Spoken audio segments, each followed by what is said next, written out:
The morning में खुशामदीद, जहां हम आपके मनी आईक्यू को बेहतर बनाने के लिए काम करते हैं। ये तज्जिया आम दस्तयाब तहकीक और डेटा की बुनियाद पर किया गया है। हाँ, और दोस्तों आज की गुफ्तगू बहुत ही दिलचस्प होने वाली है। बिल्कुल। अच्छा, आज का हमारा ये तफसीली जायजा एक ऐसी कंपनी के बारे में है जिसकी कहानी वाकई किसी सस्पेंस फिल्म से कम नहीं। सही कह रही हैं आप। यानी जरा तसव्वुर करें, एक कंपनी जो अपने शुरुआती दिनों में धागा यानी कपड़े बनाने वाला यान बनाती थी, और फिर अचानक वो खुर्दाने तेल मतलब एडिबल ऑयल की मार्केट का इतना बड़ा खिलाड़ी बन जाती है कि हर तरफ उसी का नाम होता है। एक बहुत बड़ा शिफ्ट था ये। बहुत बड़ा। लेकिन कहानी में ट्विस्ट ये है कि बेतहाशा सेल्स और मार्केट में धूम मचाने के बावजूद जब बात मुनाफा या प्रॉफिट कमाने की आती है तो सफर कितना मुश्किल और उतार चढ़ाव से भरा हो सकता है। एग्जैक्टली।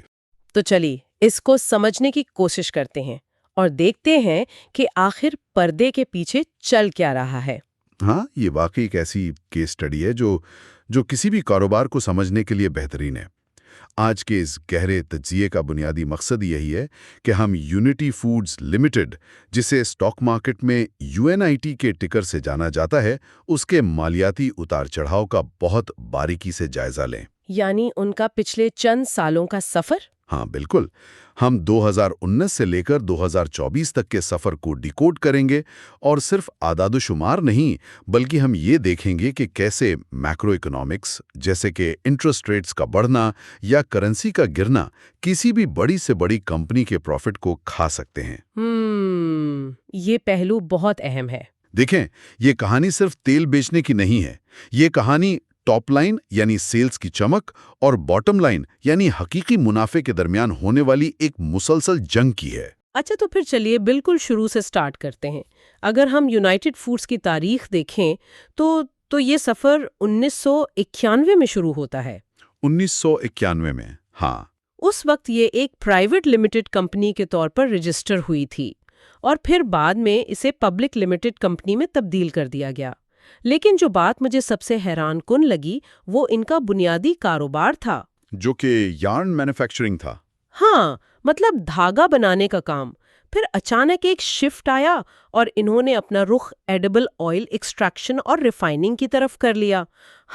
कहाँ कपड़े बनाने का धागा और कहाँ खाने का तेल। हाँ हाँ बिल्कुल। एक इंतहाई अजीब ट्रांजिशन लगता है सुनने में, है ना। और इसके साथ ही इनकी एक होली ओन्ड सब्सिडरी भी है, सनरिज फूड्स, जो कि फूड आइटम्स की प्रोसेसिंग करती है। और आजकल तो तकरीबन हर घर में ही इसका नाम सुना जाता है। सनरिज तो अब एक हाउस होल्ड नेम बन चुका है। सही बात है। लेकिन मैं सोच रही थी, इस कंपनी को असल में पीछे से चला कौन रहा है? मेरा मतलब है, इनका शेयर होल्डिंग ढांचा कैसा है? देखें, शेयर होल्डिंग का ढांचा किसी भी कंपनी की बुनियादी मजबूती तय करता है, और यूनिटी फूड्स के मामले में ये पहलू वाकई बहुत अहमियत का हामिल है।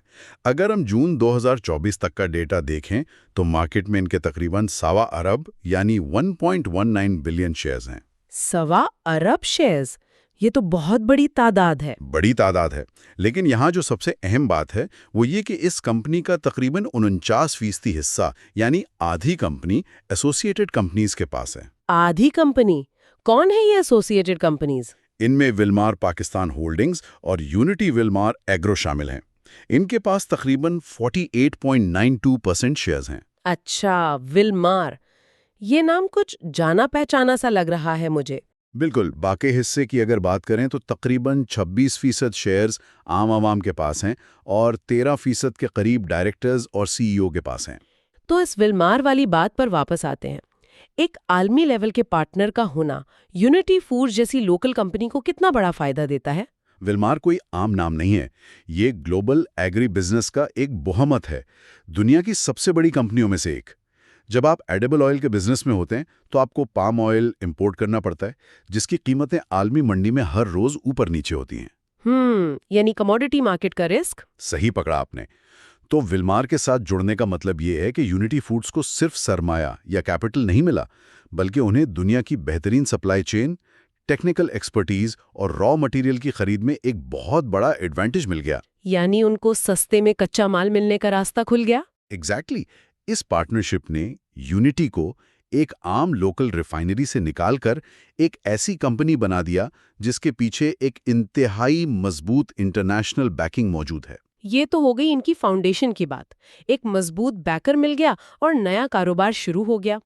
अब आते हैं उस दौर की तरफ जिसे मैं तरक्की का तूफान कहूंगी। 2019 से 2021 का अरसा। हाँ, मैं डेटा देख रही थी कि 2019 में इन्होंने अपनी तौसी या एक्सपेंशन शुरू की और पोर्ट कासिम में एक ऑयल रिफाइनरी खरीदी। इससे इनकी रिफाइनिंग कैपेसिटी 150 मीट्रिक टन से सीधा 650 मीट्रिक टन पर डे हो गई। ये एक वाकई मैसिव जंप था उनकी प्रोडक्शन में। लेकिन एक मिनट, इतनी बड़ी एक्सपेंशन के लिए इनके पास पैसा कहाँ से आया? क्या इन्होंने किसी बैंक से भारी कर्ज लिया था इस वक्त? असल में नहीं, शुरुआती तौसी के लिए इन्होंने बैंकों पर मुकम्मल इन्हिसार करने के बजाय अपने ही शेयर होल्डर्स की तरफ रुख किया। इन्होंने एक राइट इशू किया। राइट इशू यानी मौजूदा शेयर होल्डर्स से मजीद पैसा मांगना? बिल्कुल। इस राइट इशू के जरिए इन्होंने मार्केट से तकरीबन 3.25 अरब यानी 3.75 बिलियन रुपए जमा किए। अच्छा, आसान लफ्जों में अगर हम सुनने वालों को समझाएं तो राइट इशू क्या होता है? इसे ऐसे समझें कि जैसे आप कुछ दोस्तों के साथ मिलकर एक दुकान चलाते हैं। अब आपको दुकान बड़ी करनी है, तो बजाय इसके कि आप किसी बैंक के पास जाएं और वहां से सूद पर कर्ज लें, आप अपने उन्हीं दोस्तों से कहते हैं कि थोड़ा थोड़ा पैसा और डालो ताकि हम नई और बड़ी दुकान खरीद सकें। सही सही।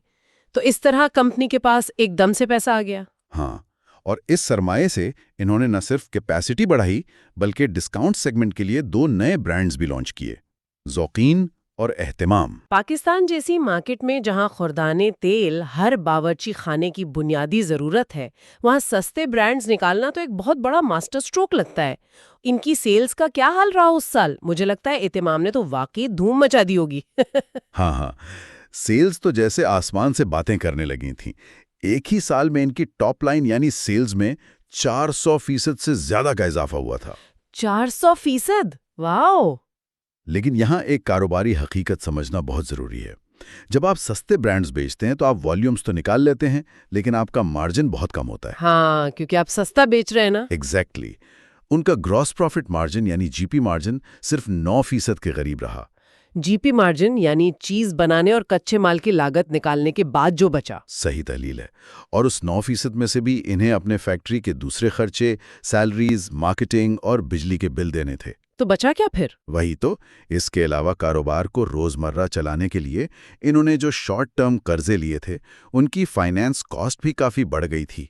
नतीजा ये निकला कि सेल्स तो अरबों में थीं, लेकिन सब खर्चे निकालने के बाद आखिर में जो नेट प्रॉफिट बचा वो मार्जिन गिरकर सिर्फ 2% से भी कम रह गया। उफ, यानी सेल्स तो पहाड़ जैसी थी, लेकिन हकीकी मुनाफा एक छोटी सी पहाड़ी रह गया। वॉल्यूम ज्यादा और वैल्यू कम। बिल्कुल। फिर आया 2020 का साल। ये वो साल था जब कोविड की वबा ने पूरी दुनिया को बंद कर दिया था। फैक्ट्रीज और ट्रांसपोर्ट सब रुका हुआ था। लेकिन खाने पीने की चीजें तो एसेंशियल सर्विसेज में आती हैं ना। हाँ, खाना तो लोगों ने खाना ही था। तो इसका यूनिटी फूड्स पर क्या असर हुआ? 2020 उनके लिए एक अजीब साल था। सेल्स मजीद डबल हो गई क्योंकि लोग पैनिक बाइंग कर रहे थे, और इन्होंने इसी साल सनरिच फूड्स के 69% शेयर्स भी खरीद लिए ताकि अपना फुटप्रिंट मजीद बढ़ा सकें। अच्छा, एक्सपेंशन जारी रही उनकी? जारी रही, लेकिन दुनिया भर में कोविड की वजह से सप्लाई चेन्स मुतासिर थीं और एडिबल ऑयल की आलमी कीमतें गिर गई थीं। इस वजह से इनका जीपी मार्जिन पिछले साल के मुकाबले में मजीद गिरकर तकरीबन 7% पर आ गया। सही। यहाँ एक बात बहुत इंटरेस्टिंग हो जाती है। सेल्स लगातार बढ़ रही हैं, कंपनी बड़ी हो रही है, लेकिन इनका प्रॉफिट मार्जिन मुसलसल गिर रहा है। आपने ठीक पॉइंट आउट किया। और मसला सिर्फ जीपी मार्जिन का नहीं था उस साल। इनको अपनी बढ़ती हुई सेल्स को सपोर्ट करने के लिए वर्किंग कैपिटल चाहिए था, जिसके लिए इन्होंने मजीद कर्जे लिए। कर्ज बढ़ता जा रहा था इनका। एक तरफ इनका कर्जों पर सूद बढ़ रहा था, दूसरी तरफ रुपए की कदर में कमी की वजह से इन्हें एक्सचेंज लॉस हो रहा था। इनकी गियरिंग रेशियो यानी इनके अपने सरमाए के मुकाबले में बैंकों का कर्ज बहुत तेजी से बढ़ रहा था, जो कि एक रेड फ्लैग हो सकता है किसी भी बिजनेस के लिए। बिल्कुल। इस सब का असर इनकी बॉटम लाइन पर पड़ा और इनका नेट प्रॉफिट पिछले साल से भी मजीद 17% गिर गया। यानी एसेंशियल सर्विस होने और बेतहाशा बेचने के बावजूद कंपनी का मुनाफा कम हो रहा था। ये तो काफी हैरान कुन है। लेकिन इसके बाद जो साल आया यानी 2021, इसे मैं ना कंपनी का गोल्डन ईयर कहूंगी। मैं डेटा देख रही थी और ये साल किसी जादू से कम नहीं लगता उनके लिए। वाकई एक सुनहरा साल था वो। इन्होंने सनरिच के बाकी 21% शेयर्स भी खरीद लिए और वो इनकी मुकम्मल सब्सिडरी बन गई। लेकिन सबसे बड़ी बात यह है कि इनकी सेल्स और प्रॉफिट दोनों ने आसमान फाड़ दिया। ये अचानक किस्मत कैसे पलट गई इनकी? 2021 वो साल था जब, जैसे कहते हैं ना कि सितारे मिल गए थे। दुनिया कोविड के असरात से बाहर निकल रही थी और ग्लोबल कमोडिटी प्राइसेस में एक अजीम उछाल आया था। यानी आलमी मंडी में चीजें महंगी हो गई। हाँ, और यूनिटी फूड्स के पास इस वक्त तक मार्केट शेयर और बड़ी कैपेसिटी दोनों थीं। इन्होंने आलमी कीमतों के साथ साथ अपनी सेलिंग प्राइसेस भी बढ़ा दी। ये साल इनकी बेस्ट प्राइसिंग पावर का सबूत था। इन्होंने महंगी चीज बनाई और आवाम ने उसे महंगा खरीदा भी। इनका जीपी मार्जिन अचानक बेहतर हो गया। और इस साल इनका नेट प्रॉफिट, मैंने सुना है कि मुनाफे में तकरीबन 14 गुना इजाफा हुआ था, यानी 1384% का जंप। ये नंबर्स तो किसी भी इन्वेस्टर का दिल खुश कर देने वाले हैं। हा। बिल्कुल ऐसी बात है। नेट प्रॉफिट 3 अरब रुपए यानी 3 बिलियन रुपीस से तजावुज कर गया था। ये एक मैसिव टर्न अराउंड था। 3 अरब। लेकिन इसमें सिर्फ तेल बेचने का कमाल नहीं था। इस साल इन्हें पिछले साल की तरह एक्सचेंज लॉस नहीं हुआ, बल्कि अच्छा खासा एक्सचेंज गेन हुआ। अच्छा, करेंसी इनके हक में चली गई। और इसके अलावा इनकी ट्रेजरी टीम ने भी कमाल किया। उन्होंने टर्म डिपॉजिट रिसीट्स यानी टीडीआर से अदर इनकम की मद में बेतहाशा मुनाफा कमाया। यानी आइडल कैश से भी पैसे बनाए। बिल्कुल। हालांकि इनके कर्जे अभी भी ज्यादा थे और गियरिंग रेशियो 50% से ऊपर थी, लेकिन उस साल मुनाफा ही इतना बड़ा था कि उसने तमाम खर्चों को कवर कर लिया। ये एक ऐसी मिसाल है जब एनवायरनमेंट पूरी तरह आपके हक में जा रहा हो। जैसा कि हर फिल्म में इंटरवल के बाद एक नया और ज्यादा मुश्किल चैलेंज आता है, यहाँ भी हकीकत का झटका लगा। अब हम दाखिल होते हैं 2022 से 2024 के उस मुश्किल दौर में, जहां मुआशी हालात किसी भी कंपनी की बुनियादें हिला सकते हैं। ये दौर काफी सबक आमोज है। 2022 में इनकी सेल्स तो मजीद 24% बढ़ी, लेकिन मैंने एक अजीब चीज नोट की। इनका वॉल्यूम 32% गिर गया था। इसका मतलब तो ये हुआ कि लोग चीजें कम खरीद रहे थे, लेकिन महंगी होने की वजह से इनका रेवेन्यू ज्यादा लग रहा था। आपने मईशत के एक बहुत अहम पहलू को उजागर किया है। इसे हम इन्फ्लेशन इल्यूजन यानी महंगाई का सराप कहते हैं। Inflation illusion. जब मुल्क में महंगाई बढ़ती है तो आवाम की खरीदारी की ताकत कम हो जाती है। एक आम घराना जो पहले 5 लीटर का तेल का डब्बा लेता था, वो अब शायद 2 या 3 लीटर पर आ गया था। वॉल्यूम्स गिर रहे थे। सही बात है, बजट टाइट हो गया सबका। लेकिन क्योंकि आलमी मंडी में तेल की कीमत और डॉलर का रेट बढ़ गया था, इसलिए वो 3 लीटर भी 5 लीटर जितना ही महंगा पड़ रहा था। इसलिए कंपनी की आमदनी कागजों पर तो बढ़ती भी नजर आ रही थी, लेकिन असल में उनकी मार्केट श्रिंक हो रही थी। ये तो क्लियर खतरे की घंटी थी उनके लिए। और उस वक्त मुल्की मईशत का भी बुरा हाल था, खास तौर पर करेंसी का। रुपए की कदर गिरने का इन्हें कितना नुकसान उठाना पड़ा। 2022 में जो उनका सबसे बड़ा दुश्मन साबित हुआ, वो था पाक रुपए की बेकदरी। यूनिटी फूड्स क्योंकि अपना कच्चा माल मोस्टली इंपोर्ट करती है, इसलिए जब डॉलर महंगा होता है तो इन्हें डायरेक्ट हिट पड़ती है। उस साल सिर्फ करेंसी की कदर गिरने से इन्हें तकरीबन 3 अरब रुपए यानी ऑलमोस्ट 3 बिलियन रुपीस का भारी एक्सचेंज लॉस बर्दाश्त करना पड़ा। सिर्फ करेंसी की कदर गिरने से 3 अरब का नुकसान, ये तो किसी भी कंपनी के प्रॉफिट मार्जिन्स को तबाह करने के लिए काफी है। इस सब के बावजूद क्या इनके पास कुछ मुनाफा बचा एंड में? मुनाफा जरूर आया, क्योंकि इन्होंने म्यूचुअल फंड्स और इन्वेस्टमेंट से थोड़ा सहारा लिया था, लेकिन इनका नेट प्रॉफिट पिछले साल के सुनहरे दौर के मुकाबले में 21% गिर गया। फिर आता है 2023 का साल, महंगाई और खर्चों का मुसलसल बोझ। मैंने देखा कि इस साल इनका ग्रॉस प्रॉफिट मार्जिन अपने तारीखी उरूज पर था, तकरीबन 13.5%, जो कि इनकी बेहतरीन ग्रॉस प्रॉफिटेबिलिटी थी। यानी फैक्ट्री से निकालने तक इनकी बचत बेहतरीन थी, लेकिन फिर भी इनका आखिरी नेट प्रॉफिट 76% गिरकर सिर्फ थोड़ा सा रह गया। यहाँ आकर तो वाकई दिमाग चकरा जाता है कि अगर आपका जीपी मार्जिन बेस्ट है तो आखिर पैसा जा कहाँ रहा था। इस सवाल का जवाब उन लफ्जों में छुपा है जिसे हम बिलो द लाइन एक्सपेंसेस कहते हैं। Below the line? अच्छा। जब आपका ग्रॉस प्रॉफिट मार्जिन अच्छा हो लेकिन नेट प्रॉफिट गिर जाए तो इसका सीधा मतलब है कि ऑपरेशन के अलावा दूसरे खर्चे आपको खा रहे हैं। 2023 में यूनिटी का एक्सचेंज लॉस मजीद 157% बढ़ गया था। बाप रे। और सबसे तबाहकुन चीज थी इनकी फाइनेंस कॉस्ट, यानी कर्जों पर दिया जाने वाला सूद।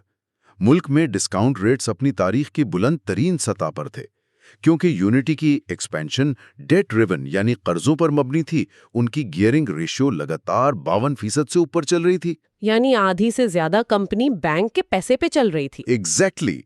गियरिंग रेशियो का मतलब ही यही है कि आपके कारोबार में बैंक का कितना पैसा लगा है। जब इंटरेस्ट रेट्स आसमान छूने लगे तो उनका सारा कमाया हुआ बेहतरीन ग्रॉस प्रॉफिट इंटरेस्ट की मद में बैंकों को चला गया। फाइनेंस कॉस्ट 104% बढ़ चुकी थी। उफ, ये तो वही बात हुई कि मेहनत सारी रात फैक्ट्री में मजदूर और मैनेजमेंट करें, माल तैयार हो और बेहतरीन मार्जिन पर बिके, और आखिर में सारी मलाई बैंक खा जाए। सही मिसाल दी आपने। और फिर आया 2024। इसे मैं द क्लाइमैक्स कहूंगी, नुकसान का साल। इनकी टॉप लाइन यानी सेल्स अचानक 1/3 सरक गई। सेल्स बुरी तरह गिर गईं। फिर नतीजा क्या निकला इसका? 2024 यूनिटी फूड्स के लिए एक वाकई आंखें खोल देने वाला साल था। जब टॉप लाइन गिरी तो ग्रॉस प्रॉफिट भी आधी से ज्यादा सरक गया। जीपी मार्जिन वापस 8% की लाइन में आ गया। वापस जीरो पर आ गए मतलब? इस साल हालांकि इन्हें करेंसी का नुकसान नहीं हुआ, बल्कि थोड़ा फायदा ही हुआ, लेकिन असली दुश्मन अभी भी वहीं बैठा था। इनका कर्ज। हाँ, उनका कर्ज। फाइनेंस कॉस्ट पिछले साल से भी ज्यादा बढ़ गई। उनकी गियरिंग रेशो एक इंतहाई खतरनाक लेवल पर चली गई, यानी 7% को क्रॉस कर गई। 7% गियरिंग रेशो तो बहुत रिस्की है। इस मकाम पर कंपनी के ऊपर कर्जों का बोझ इतना ज्यादा था कि आमदनी उसे संभाल ही नहीं पा रही थी। नतीजा ये निकला कि यूनिटी फूड्स को 2.5 अरब यानी 2.5 बिलियन रुपए से ज्यादा का भारी नेट लॉस बर्दाश्त करना पड़ा। 2.5 अरब रुपए का नेट लॉस। ये सफर तो वाकई दिल दहला देने वाला है। कहाँ वो 2021 का उरूज और कहाँ 2024 का ये जवाल। वक्त वक्त की बात है। लेकिन ठहरिए ठहरिए, कहानी यहाँ खत्म नहीं होती दोस्तों। जब लग रहा था कि सब कुछ हाथ से निकल रहा है, वहाँ हमें एक नई उम्मीद की किरण नजर आती है। नई उम्मीद? हाँ, 2025 के पहले 9 महीनों का जो डेटा आया है, जिसे हम 9M FY25 कहते हैं, उसमें कंपनी ने अचानक एक यू टर्न लिया है। अच्छा, वो पिवट वाली बात। बिल्कुल। इन्होंने अपनी स्ट्रैटेजी पूरी तरह बदल दी। इन्होंने तय किया कि अब सस्ती और कम मार्जिन वाली चीजें बेचना कम कर दो और सिर्फ हाई मार्जिन प्रोडक्ट्स पर फोकस करो। और डेटा बताता है कि ये स्ट्रैटेजी बिल्कुल काम कर गई। देखें, ये कारोबारी दुनिया की एक क्लासिक पिवट स्ट्रैटेजी है। अगर आप इन 9 महीनों का डेटा बारीकी से देखें तो इनकी टोटल सेल्स तकरीबन पिछले साल जितनी ही रहीं। उसमें कोई खास इजाफा नहीं हुआ, बल्कि 0.34% नेगेटिव थी। हाँ, टॉप लाइन नहीं बढ़ी इनकी। लेकिन क्योंकि इन्होंने सस्ता माल बेचना कम कर दिया और महंगे और बेहतर मार्जिन वाले प्रोडक्ट्स पर जोर दिया, इनका ग्रोस प्रॉफिट 21% बढ़ गया। इसे कहते हैं क्वालिटी ओवर क्वांटिटी। क्या बात है। यानी छोटे पैकेट्स और सस्ते ब्रांड्स के बजाय प्रीमियम सेगमेंट को टारगेट किया गया। और मैं ये भी देख रही हूँ कि जब वॉल्यूम कम हुआ तो उनके डिस्ट्रीब्यूशन और ट्रांसपोर्ट के खर्चे भी कम हो गए होंगे। यकीनन, जब आप सस्ता माल बहुत बड़ी मिकदार में बेचते हैं तो आपको ट्रक्स भर भर कर पूरे मुल्क में भेजना पड़ता है। उसका फ्रेट यानी किराया और मार्केटिंग का खर्चा बहुत ज्यादा होता है। सही बात है, ट्रांसपोर्ट कॉस्ट तो बहुत ज्यादा है आजकल। हाई मार्जिन पर शिफ्ट होने से उनके डिस्ट्रीब्यूशन खर्चों में काफी कमी आई। और सबसे अच्छी खबर उनके लिए ये रही कि मुल्क में आहिस्ता आहिस्ता डिस्काउंट रेट कम होना शुरू हो गया। उन्होंने अपने कुछ कर्जे भी उतारे, जिससे उनकी फाइनेंस कॉस्ट भी 7% नीचे आई। जिसका नतीजा ये निकला कि यूनिटी फूड्स इस 9 महीने के अरसे में वापस मुनाफे में आ गए। इन्होंने 700 मिलियन रुपए से ज्यादा का नेट प्रॉफिट कमाया, जबकि पिछले साल इसी अरसे में इन्हें 1.5 अरब यानी 1.5 बिलियन का नुकसान था। ये एक शानदार टर्न अराउंड है, एक जबरदस्त कमबैक। तो अब सवाल ये पैदा होता है कि आगे क्या होने वाला है, इनका मुस्तकबिल का आउटलुक क्या कहता है। मैं सुन रही हूं कि कोई नया आलमी मुआहदा या ग्लोबल वेंचर हो रहा है। फ्यूचर आउटलुक वाकई काफी उम्मीद अफजा लग रहा है। पहली बात तो ये कि पाकिस्तान के मैक्रो इकोनॉमिक इंडिकेटर्स अब बेहतर हो रहे हैं। अगर इन्फ्लेशन और इंटरेस्ट रेट्स मजीद कम होते हैं तो इनकी फाइनेंस कॉस्ट मजीद गिरेगी और प्रॉफिट मार्जिन्स और फले फूलेंगे। ये तो डोमेस्टिक बात हो गई, बाहर क्या चल रहा है? जिस मुआहदे की आप बात कर रही हैं वो एक गेम चेंजर साबित हो सकता है। यूनिटी फूड्स एक लॉन्ग टर्म कॉन्ट्रैक्ट पर काम कर रही है जिसके तहत वो ग्लोबल लेवल पर सस्टेनेबल एविएशन फ्यूल यानी बायोफ्यूल बनाने वालों को कच्चा माल या फीडस्टॉक एक्सपोर्ट करेगी। सस्टेनेबल एविएशन फ्यूल यानी हवाई जहाजों के लिए बायोफ्यूल। ये तो बिल्कुल नया मैदान लग रहा है। एक तेल की कंपनी हवाई जहाज का ईंधन कैसे बनाएगी? ये आजकल दुनिया का सबसे ज्यादा तेजी से बढ़ता हुआ रुझान है।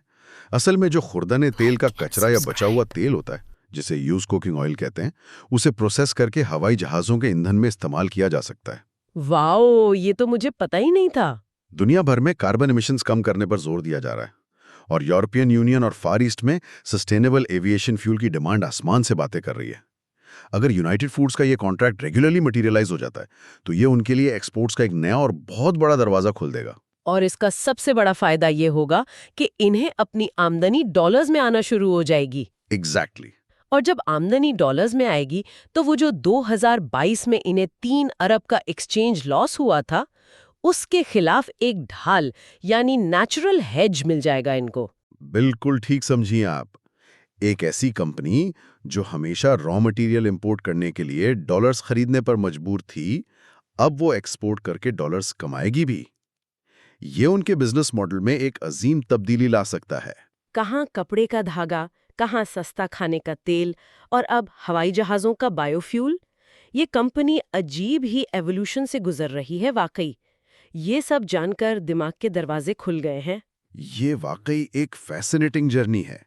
अगर हम इस सारी गुफ्तगू और तज्जिया को समेटना चाहें तो मैं यहाँ एक गहरा सवाल छोड़ना चाहूँगा, खास तौर पर उन सब के लिए जो कारोबार में दिलचस्पी रखते हैं। जी जरूर। यूनिटी फूड्स का सफर हमें यह सिखाता है कि आप चाहे जितनी भी सेल्स कर लें, आपकी टॉप लाइन चाहे आसमान को क्यों ना छू रही हो, आपके प्रोडक्ट्स हर दुकान पर क्यों ना दस्तयाब हों, जब तक आपके कर्जे यानी बोरोइंग्स और करेंसी का रिस्क आपके कंट्रोल में नहीं होगा, आपका सारा प्रॉफिट कच्चे धागे की तरह टूट सकता है। सही बात है। सोचिएगा जरूर कि कारोबार में सिर्फ बेतहाशा बढ़ना जरूरी है या मजबूती से बढ़ना। सेल्स का तूफान अच्छा है या एक ठोस और कम कर्ज वाली मुनाफा बख्श बुनियाद। बड़ी गहरी बात कर दी आपने आखिर में। वाकई सिर्फ सेल्स लाना काफी नहीं, उन सेल्स से हकीकी मुनाफा बचाकर घर ले जाना असली कामयाबी है। वॉल्यूम और वैल्यू के दरमियान जो जंग है उसे समझना हर किसी के लिए जरूरी है। तो दोस्तों, आज के तफसीली जायजे में बस इतना ही। Press the bell icon to follow for future updates and like and subscribe our channel. Like and subscribe.